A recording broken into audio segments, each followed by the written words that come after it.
Hello everyone, welcome again. So आज हम एक बहुत इंपॉर्टेंट टॉपिक पढ़ने वाले हैं, विंड्स।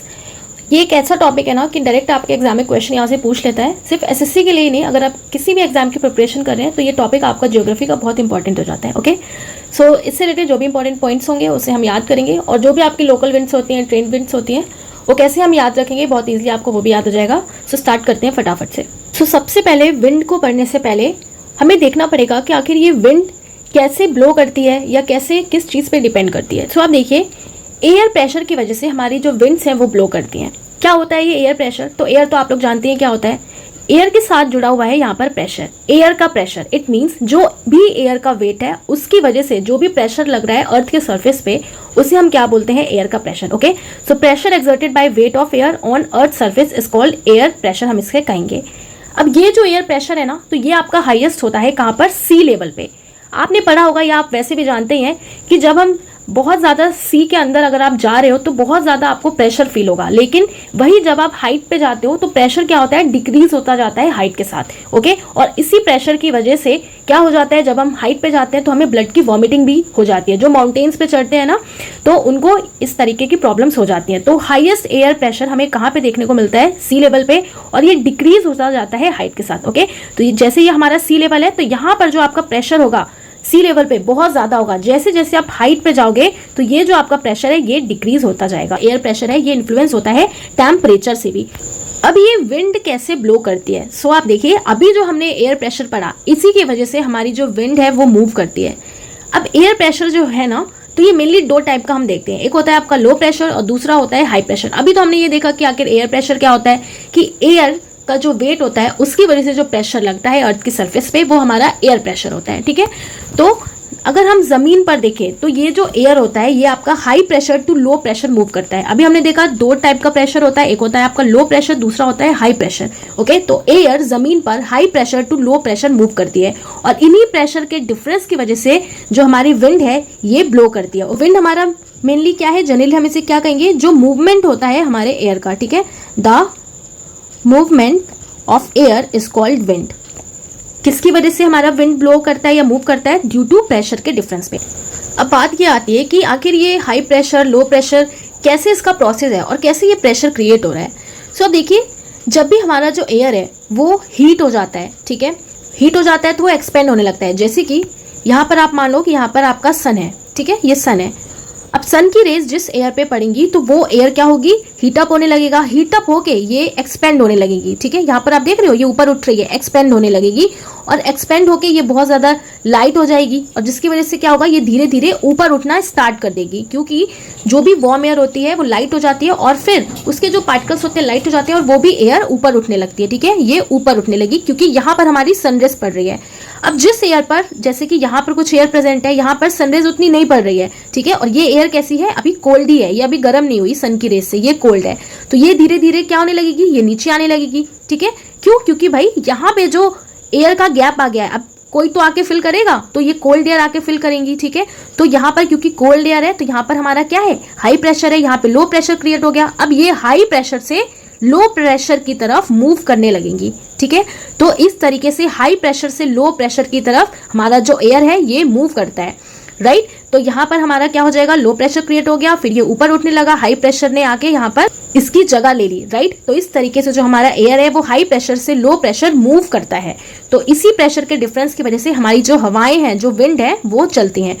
यहाँ पर आप पिक्चर में क्या देख रहे हैं कि ये लो प्रेशर क्रिएट हो गया इस एरिया पे, और यहाँ पर जो वार्म एयर है वो हमारा एक्सपेंड होने लगा। अब ये एक्सपेंड होने लगी तो ये आपकी ऊपर उठने लगी। ठीक है, और इसने, ये जो हमारा कोल्ड एयर है, इसने आके यहाँ पर, क्योंकि हाई प्रेशर क्रिएट है, तो इसने आके इस लो प्रेशर की जगह को एक्यूपाई करना स्टार्ट कर दिया। तो इसे ही हम बोलते हैं कि जो हमारी एयर है वो high pressure to low pressure move करती है। ओके, और जो कोल्ड विंड है, क्योंकि वो भारी होती हैं, राइट, तो वो सेटल डाउन हो जाती हैं, या हम उन्हें कह सकते हैं सिंक हो जाती हैं, और जो हमारी वार्म विंड है वो लेस डेंस हो जाती हैं, इसलिए वो ऊपर उठने लगती हैं, राइज होने लगती हैं।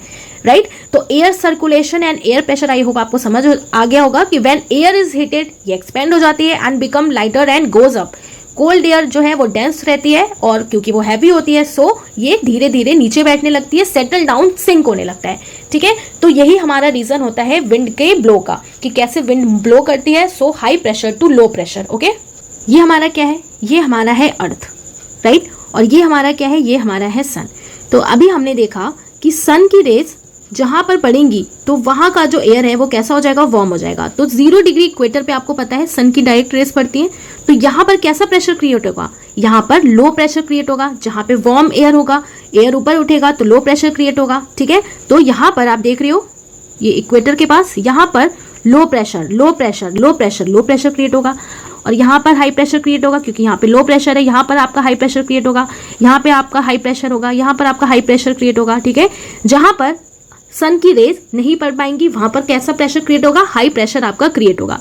ओके, तो इसी तरीके से ये अर्थ का परमानेंट स्ट्रक्चर है कि हाई प्रेशर से लो प्रेशर ओके आपका मूवमेंट होता है वर्ल्ड वाइड विंड का। सो बट ये विंड जो है ना ये डिफ्लेक्ट होके चलती हैं। अब जैसे हम सीधा सीधा देख रहे हैं ना तो ये ऐसे नहीं चलती, ये थोड़ा सा डिफ्लेक्ट हो जाती हैं।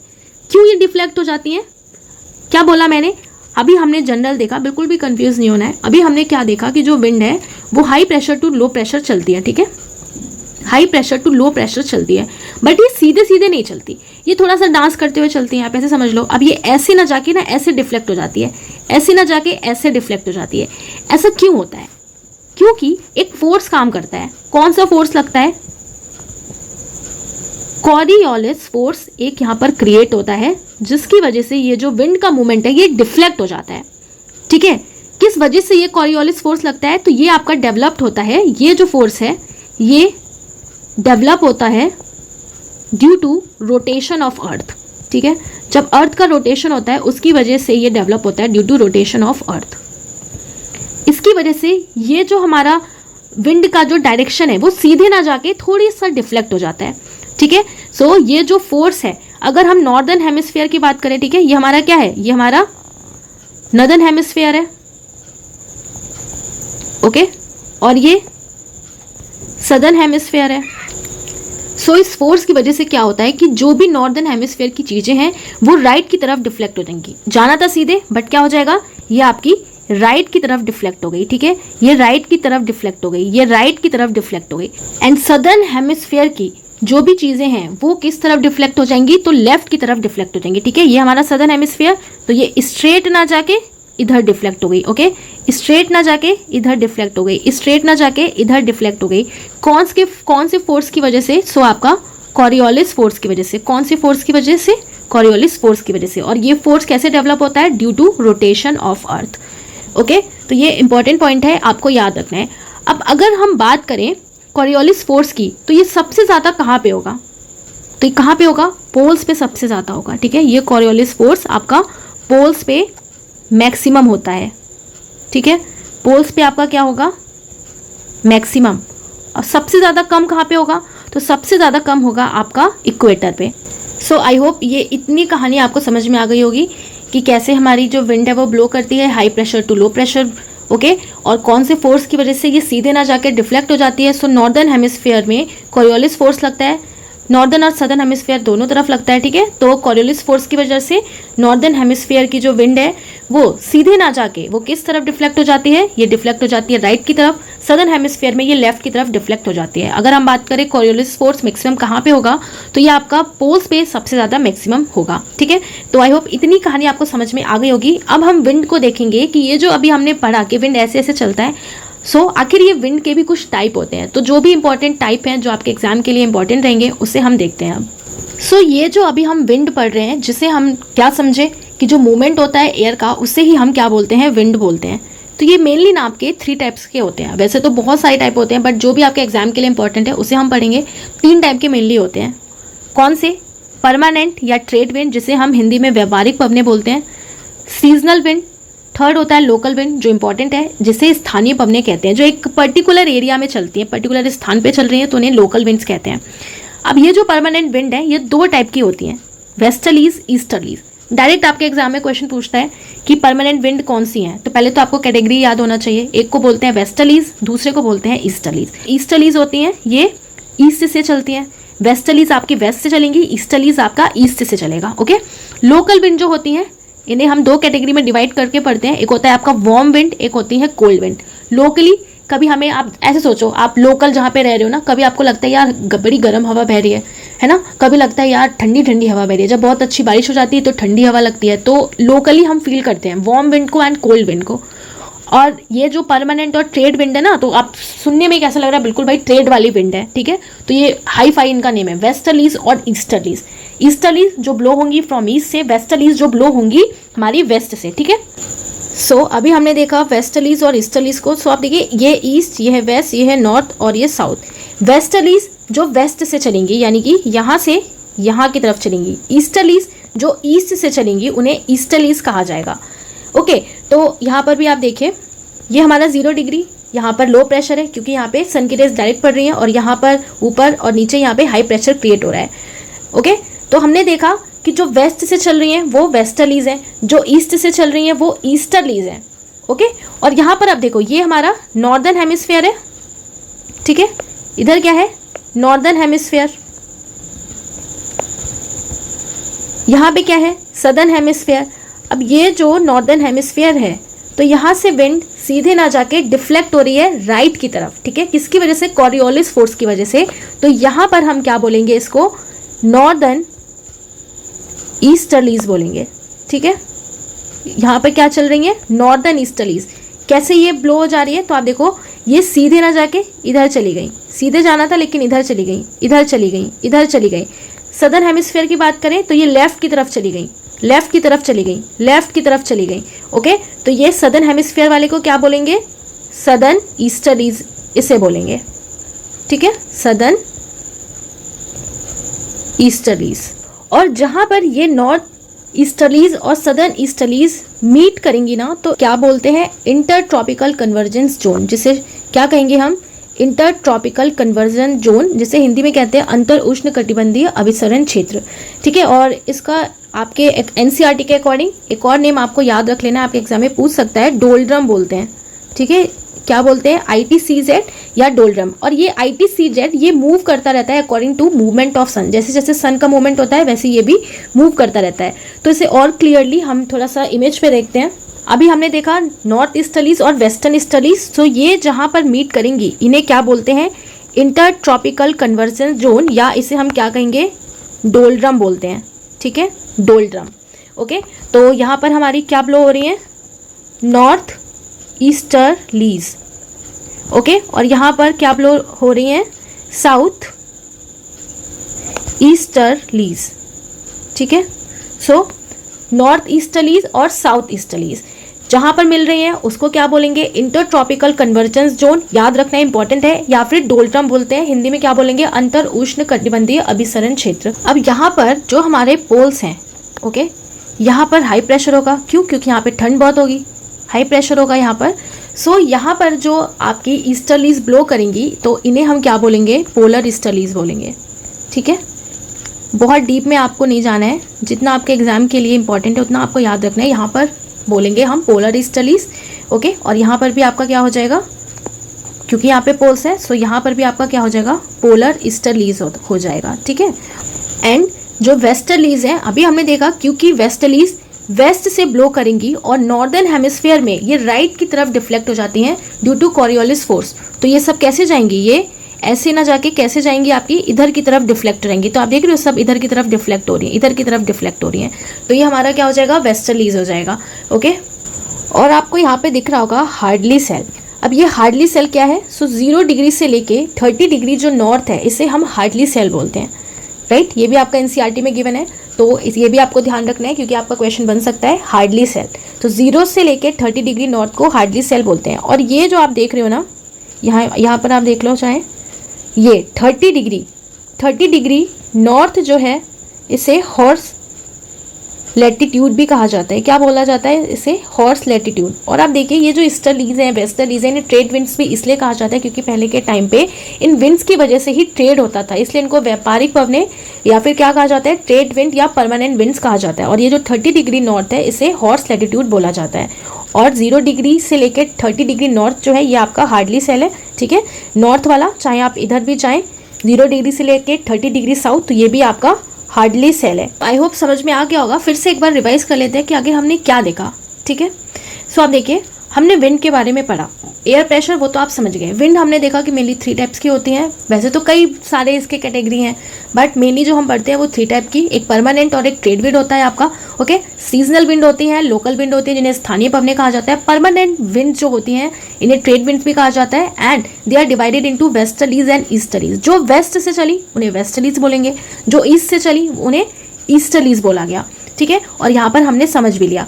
फिर हमने लोकल विंड्स देखी, जो वार्म विंड्स हैं, कोल्ड विंड्स हैं। अभी इन्हें आगे हम और देखेंगे लोकल विंड्स, अभी हम परमानेंट ट्रेड विंड्स की बात कर रहे हैं, ओके। तो यहाँ पर हमने देखा कि ये हमारा अर्थ है, और क्योंकि यहाँ पर हमारा क्या है, इक्वेटर, ठीक है, 0 डिग्री इक्वेटर, यहाँ पर सन की रेज ज़्यादा पड़ेंगी, तो सन की रेज ज़्यादा पड़ेंगी तो एयर क्या होगी, ऊपर राइज हो जाएगी, ठीक है। तो यहाँ पे लो प्रेशर क्रिएट होगा। अब आसपास के एरिया जो होंगे, यहाँ पे लो प्रेशर है तो आसपास का जो एरिया है इसके रिस्पेक्ट में वहाँ पे हाई प्रेशर क्रिएट होगा, ओके। हाई प्रेशर क्रिएट हो गया, राइट।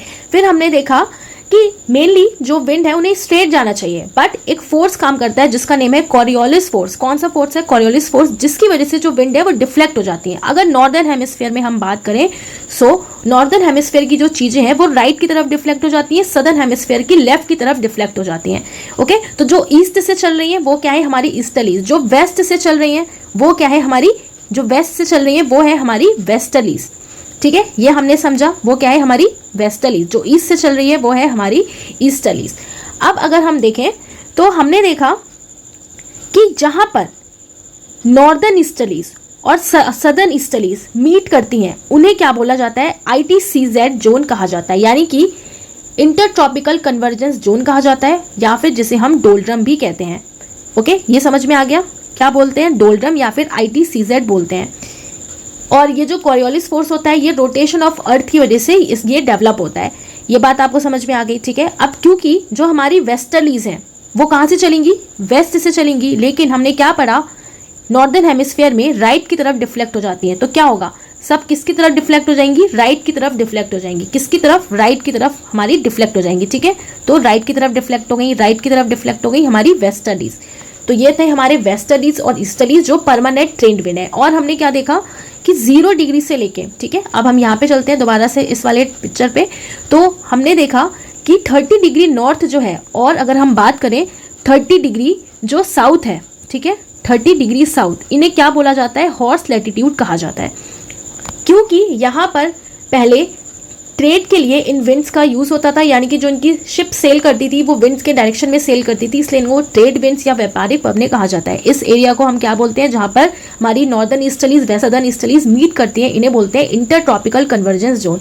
और 0 डिग्री से लेके नॉर्थ डिग्री एंड 0 डिग्री से लेकर 30 डिग्री इन्हें बोला जाता है हार्डली सेल बोला जाता है, ठीक है, sorry not hardly, Hadley's cell कहा जाता है। और यहाँ पर आप ऊपर भी देख सकते हैं मिड लैटिट्यूड सेल, यहाँ पे हमारा पोलर सेल, क्योंकि पोल्स पे है हाई प्रेशर तो इनको पोलर ईस्टर्लीज बोला गया, पोल्स पे है इसलिए इनको पोलर ईस्टर्लीज बोला गया, पोल्स पे, ठीक है। तो पोलर से ही पोलर ईस्टर्लीज पड़ गया, ओके। और ये जो सारी विंड्स हैं इनका मेन बेसिक स्ट्रक्चर क्या है कि ये कैसे मूव करती हैं, high pressure to low pressure ये मूव करती हैं, high pressure to low pressure, ठीक है, याद रखना है। तो यही पूरे वर्ल्ड में इसी तरीके से विंड का ब्लो होता रहता है, ठीक है, विंड हमारी मूव करती रहती है। आई होप ये आपको समझ में आ गया होगा। अब हम देखने वाले हैं लोकल विंड्स, जो बहुत ज़्यादा इंपॉर्टेंट है आपके एग्जाम के लिए। अब लोकल विंड्स का मतलब क्या हो गया, जो एक पर्टिकुलर एरिया पे चलते हैं। हाँ, एक बात हमने और क्या देखा कि ये जो हमारा ITCZ जो जोन होता है ना, ये भी मूवमेंट ऑफ सन के अकॉर्डिंग चेंज होता रहता है, ठीक है। तो ये पॉइंट मैं यहाँ पर इंक्लूड कर देती हूँ, ठीक है, इंपॉर्टेंट है कि जो हमारा ITCZ ये मूव करता रहता है, right, according to movement of sun, ठीक है, याद रखना है आपको। सो अब हम देखने वाले हैं इंपॉर्टेंट लोकल विंड्स को, जो बहुत ज़्यादा इंपॉर्टेंट है। डायरेक्ट आपके एग्जाम में क्वेश्चन पूछता है कि वार्म विंड कौन सी हैं और लोकल विंड कौन सी हैं। सो अगर हम बात करें लोकल विंड्स की, यानी कि जो एक पर्टिकुलर एरिया में मूव कर रहे हैं, ठीक है। अब जैसे कि आपके एरिया में कभी आपको लग रहा है, जैसे याद करने के लिए आपको लग रहा है कि अरे अभी तो गर्म हवा बह रही थी, जिस दिन बारिश हो जाती है अरे वाह कितनी अच्छी हवा बह रही है, ठंडी ठंडी, कोल्ड विंड्स, ठीक है। तो ऐसे याद रखना है कि लोकल विंड्स वार्म विंड्स हैं और कोल्ड विंड्स हैं। सबसे पहले हम बात करें वार्म विंड्स की, तो ये है आपकी चिनूक, सेंटा आना, ठीक है, जैसे लग रहा है सेंटा आना, राइट, ब्रिक फिल्टर, सिरोका, खमसिन, हरमट्टन, फोइन विंड्स एंड लू। लू तो जानते ही आप हमारे इंडिया में बहती है और घर वाले क्या कहते हैं, अरे दोपहर में मत जाओ लू चल रही है ना। तो चिनुक आप यहाँ पर देख रहे हो जिसे स्नो ईटर कहा जाता है और ये नॉर्थ अमेरिका में चलती है, ठीक है। इसी के साथ नॉर्थ अमेरिका की इंपॉर्टेंट एक और है सेंटा आना। चिनुक जिसे स्नो ईटर कहा जाता है। अब स्नो ईटर यानी कि इतनी ज़्यादा ये गर्म होती है कि स्नो को भी पिघला देती है, तो चिनुक और सेंटा आना। फिर है ब्रिक फिल्टर जो ऑस्ट्रेलिया की है, ब्रिक फिल्टर ऑस्ट्रेलिया। तो इसे आप ऐसे याद कर सकते हैं डायरेक्ट फिल्टर। फील्डिंग कौन करता है, ऑस्ट्रेलिया वाले करते हैं ना फील्डिंग, ऑस्ट्रेलिया वाले बढ़िया कर लेते हैं तो ज़्यादा मैच भी जीत जाते हैं। तो ब्रिक फिल्टर ऑस्ट्रेलिया की है। सिरोका जिसे कहा जाता है कि ये कॉज करती है ब्लड ड्रेन। सो ये जो सिरक्को विंड है आपकी, ये कॉज करती है ब्लड ड्रेन। कैसे, तो आप देखिए जब ये सहारा डेजर्ट से जाती है तो सहारा डेजर्ट की जो डेजर्ट है उसको ये अपने विंड के साथ ले लेती है, ओके। और जब ये मेडिटेरियन सी से होते हुए जाती है तो मॉइस्चर लेके फिर आगे जाके ये बारिश करती है। So this wind originate over North Africa as a dry wind and picks up moisture as it crosses Mediterranean Sea. So सिरोका कहाँ की है, तो ये ओरिजिनेट होती है नॉर्थ अफ्रीका से। फिर आता है हमारा खमसिन जो कहाँ की है, इजिप्ट की। खमसिन इजिप्ट। हरमट्टन जिसे डॉक्टर विंड भी कहते हैं, ठीक है, थोड़ा सा ये राहत प्रोवाइड करती है, ओके। तो इसे क्या कहा जाता है, डॉक्टर विंड कहा जाता है, जो ओरिजिनेट होती है from Sahara desert and blow होती है towards Guinea coast of Africa. Sahara desert से स्टार्ट हुई, ओरिजिनेट हुई और ब्लो हुई towards Guinea coast of Africa, harmattan. फिर है फोहेन विंड्स जो आल्प्स माउंटेन रेंज है यूरोप का, ठीक है, वहां पे ये देखने को मिलती है फोहेन विंड्स। और लू हमारी इंडिया की। मेनली आपसे इसमें क्वेश्चन क्या बनता है, आपसे क्वेश्चन बनेगा कोल्ड विंड कौन सी है, वार्म विंड कौन सी है। ये आपको पहचानना है कि चिनुक किसको कहा जाता है, चिनुक को बोला जाता है स्नो ईटर। आपके पास दिया होगा Chinook, okay, match the following में, और आपके राइट साइड में दिया होगा कि स्नो ईटर, तो आपको पहचानना है चिनुक को कहा गया है स्नो ईटर। सिरोका क्या है, ये है ब्लड रेन, ये कॉज करती है ब्लड रेन। हरमट्टन, ठीक है, हरमट्टन डॉक्टर विंड। सो हर टाइम ना अगर आपको कुछ हो गया तो डॉक्टर अवेलेबल होंगे, तो हरमट्टन डॉक्टर विंड, ऐसे आप लिंक बना के इसको याद कर सकते हैं। फोहेन विंड एल्प माउंटेन रेंज जो है यूरोप की, वहां से ये ब्लो करती है, और लू तो हमारी इंडिया में चलती है। कोल्ड विंड की बात करें तो कोल्ड विंड बहुत ही ज़्यादा कम है, तो आप देखिए हम कोल्ड विंड की ट्रिक देखेंगे और बाकी जितनी बची वो वार्म विंड्स आपकी हो जाएंगी। तो कोल्ड विंड पैम्पेरो जो साउथ अमेरिका में ब्लो होती है, बोरा एंड मिस्ट्रल जो यूरोप में ब्लो होती है, एंड ब्लिजार्ड जो एक कोल्ड वॉयलेंट पोलर विंड है जो ब्लो करती है northern and southern polar regions में like Siberia, Canada and USA में। तो पता है आपको ये वाला जो क्वेश्चन है ब्लिजार्ड, ये इंपॉर्टेंट है, डायरेक्ट ये स्टेटमेंट बन के क्वेश्चन आ जाता है। Cold violent polar wind blows in northern and southern polar regions like, तो आपको बताना है, ठीक है। तो कौन सी विंड है, ब्लिजार्ड विंड जो एक कोल्ड विंड है। कैसे याद रखेंगे, कोल्ड का याद रख लेंगे, बाकी जो बचेंगे वो वार्म विंड्स हो जाएंगी। तो आप इसे कैसे याद रखोगे, तो आप देखिए बोरे में मिस्री, लिजार्ड और पंप लेके जा रहा है, बस एक लाइन याद रखनी है, बोरे में मिस्री, लिजार्ड और पंप लेके जा रहा है। अब यहाँ पर बोरे से आपका क्या हो जाएगा, बोरा हो जाएगा, मिस्त्री से क्या हो जाएगा, मिस्ट्रल हो जाएगा, ओके। और यहाँ पर आपका लिजार्ड से क्या हो जाएगा, ब्लिजार्ड हो जाएगा, और पंप से आपको पैम्पेरो याद रखना है, ओके। तो ये जो पैम्पेरो है ये आपका साउथ अमेरिका में। अब थोड़ा सा इसको मैप में देख लेते हैं जो भी इंपॉर्टेंट है, ठीक है, कि हमें ये याद रहे अच्छे से। सो पर्पल कलर से जो हाईलाइटेड है वो है आपकी कोल्ड विंड, एंड जो नेवी ब्लू से है वो है आपकी वार्म विंड। सबसे पहले हम देख लेते हैं वार्म विंड, क्योंकि वार्म विंड ज़्यादा है। तो चिनुक नॉर्थ अमेरिका में, जिसे क्या कहा जाता है, चिनुक को अभी हमने देखा स्नो ईटर कहा जाता है, बिल्कुल रट लीजिए आप इसको, ठीक है। स्नो ईटर किसे कहा जाता है, चिनुक को कहा जाता है, चिनुक, राइट। और यहाँ पर दूसरा अगर हम देखें तो सिरोको, हरमट्टन, खमसिन, ये सब क्या है, फोहेन एल्प्स माउंटेन रेंज पे ब्लो करती है, तो ये सब है हमारी वार्म विंड। ब्रिक फिल्टर ये क्या है हमारी, ये भी है हमारी वार्म विंड। फील्डिंग कौन अच्छा करता है, फील्डिंग ऑस्ट्रेलिया, ठीक है, फील्डिंग ऑस्ट्रेलिया, ओके। कौन सी विंड है, वार्म विंड है। कोल्ड विंड नॉर्थ ईस्टर का ब्लिजार्ड, ये भी हमने देखा, वॉयलेंट विंड भी इसे कहा जाता है। और ये कहाँ पे हमें देखने को मिलता है, साइबेरिया, कनाडा और ये नॉर्थ अमेरिका वाले रीजन, ठीक है। यहाँ पर अगर आप देखो मिस्ट्रल, तो ये मिस्ट्रल क्या है, ये भी हमारी कोल्ड विंड है। बोरा, तो बोरा और मिस्त्री, ठीक है, तो मिस्त्री बोरे में लिजार्ड और पंप लेके जा रहा है, तो पैम्पेरो ये भी क्या है, आपकी कोल्ड विंड है, ठीक है। तो जो भी हाईलाइटेड है सिर्फ इनको ही आपको पढ़ना है, वैसे तो बहुत सारी हैं बट ये आपके इंपॉर्टेंट है और इन्हीं से घूम फिर के आपका क्वेश्चन बनता है, ओके। तो ये हमारी कौन सी विंड हो गई, ये हमने पढ़ी लोकल विंड्स में warm winds and cold wind. So I hope ये आपको समझ में आ गया होगा। अब जो एक इंपॉर्टेंट टॉपिक हम और क्या देखने वाले हैं, लैंड वर्सेस सी ब्रिज। यानी कि पवनें जो ज़मीन से चलती हैं एंड जो समुद्र से चलती हैं। अब होता क्या है ना, डे टाइम में और नाइट टाइम में सबसे पहले हम देखेंगे तो लैंड जो होता है, ठीक है, जो हमारी ज़मीन होती है, इसकी प्रॉपर्टी क्या होती है कि ये बहुत जल्दी आपकी हीटअप भी हो जाती है और बहुत जल्दी कूल हो जाती है। तो क्या हो जाता है, ये बहुत जल्दी हीटअप हो जाएगी, राइट, एंड बहुत जल्दी आपकी ये कूल भी हो जाएगी। वहीं अगर हम वाटर की बात करें तो वाटर की प्रॉपर्टी क्या होती है कि ये बहुत जल्दी ना तो हीटअप हो पाएगी ना तो कूल हो पाएगी, या इजीली हम इसको बोलें कि ये स्लो हीटिंग करती है, यानी कि स्लो हीटअप होती है और स्लो कूलिंग करती है। एंड वहीं अगर हम वाटर की बात करें सो वाटर की प्रॉपर्टी क्या होती है कि ये स्लो हीटअप होती है, ठीक है, स्लो हीटअप होती है एंड स्लो कूल डाउन होती है। सो अब क्या होता है ना कि डे टाइम में, कौन से टाइम में, डे टाइम में अभी हमने देखा कि लैंड की प्रॉपर्टी क्या है कि जल्दी हीटअप हो जाएगी। तो डे टाइम में ये जो लैंड है ये क्या हो जाएगा, हीटअप हो जाएगा, ठीक है, हीटअप हो जाएगा। क्योंकि ये जल्दी हीटअप नहीं होगा सी, राइट, तो ये कैसा रहेगा, ठंडा ही रहेगा। क्योंकि ये हीटअप हो गया, फिर से यहाँ पर कौन सा प्रेशर क्रिएट होगा, तो यहाँ पर आपका लो प्रेशर क्रिएट हो जाएगा। क्योंकि ये कूल है तो यहाँ पर आपका हाई प्रेशर क्रिएट होगा।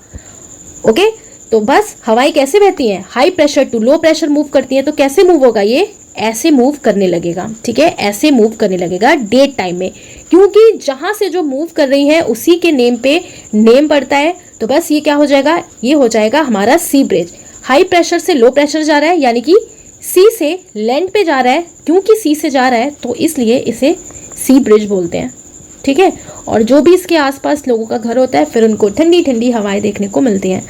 आई होप ये चीज़ समझ में आ गई होगी। सेम एज अगर हम नाइट की बात करते हैं, ठीक है, अब क्या हुआ, क्योंकि जो हमारा लैंड है उसकी प्रॉपर्टी है कि भाई जल्दी से वो कूल डाउन भी हो जाएगी, तो जल्दी से ये कूल हो जाएगी हमारी लैंड, ठीक है। लैंड नाइट में कूल हो जाएगी, ठीक है।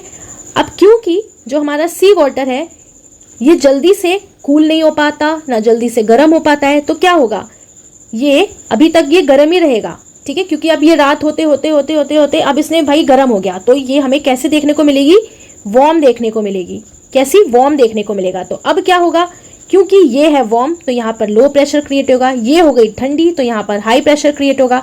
अब यहाँ पर हाई प्रेशर क्रिएट हो गया तो फिर कैसे मूव करेगा, हवाएं ऐसे मूव करेंगी, high pressure to low pressure ये मूव कर रही हैं, ठीक है, high pressure to low pressure ये मूव कर रही हैं। क्योंकि लैंड से ये हवाएं चली कहाँ की तरफ, लो प्रेशर की तरफ, तो जहां से ओरिजिनेट होता है सो उसी के नेम पे नेम पड़ेगा, तो क्या हो जाएगा, लैंड ब्रिज। इसे हम क्या बोलते हैं, लैंड ब्रिज बोलते हैं, ठीक है। तो ये लैंड ब्रिज का कंसेप्ट एंड सी ब्रिज का कंसेप्ट आई होप आपको समझ में आ गया होगा। इंपॉर्टेंट विंड्स भी हमने पढ़ ली, कैसे प्रेशर क्रिएट होता है, क्या हाई प्रेशर होता है, क्या लो प्रेशर होता है। ओके, आज मैंने इसमें PYQ नहीं रखा है, वो आपको खुद से करने हैं। ओके, ये टॉपिक आपका बहुत इंपॉर्टेंट है, डायरेक्ट आपसे क्वेश्चन पूछ लेता है कि ईस्टर्लीज क्या है, वेस्टर्लीज क्या है। ओके, और आपको याद रखना है कि कौन सी लोकल विंड्स हैं, वार्म कौन सी हैं एंड कोल्ड कौन सी हैं। सो आई होप ये वीडियो आपको अच्छा लगा होगा। अगर आप न्यू हैं तो आप चैनल को सब्सक्राइब कर सकते हैं और आप अपना फीडबैक ऑब्वियसली देंगे, तो मुझे लगेगा कि हाँ आपको ये वीडियो अच्छा लगा और आपके लिए हेल्पफुल है, तभी मैं आगे कंटिन्यू भी करूँगी। सो मिलेंगे अब नेक्स्ट वीडियो में, तब तक के लिए tata bye bye, take care. जितना रिविजन करेंगे उतना चीज़ें आपको अच्छे से याद रहेंगी। So bye bye.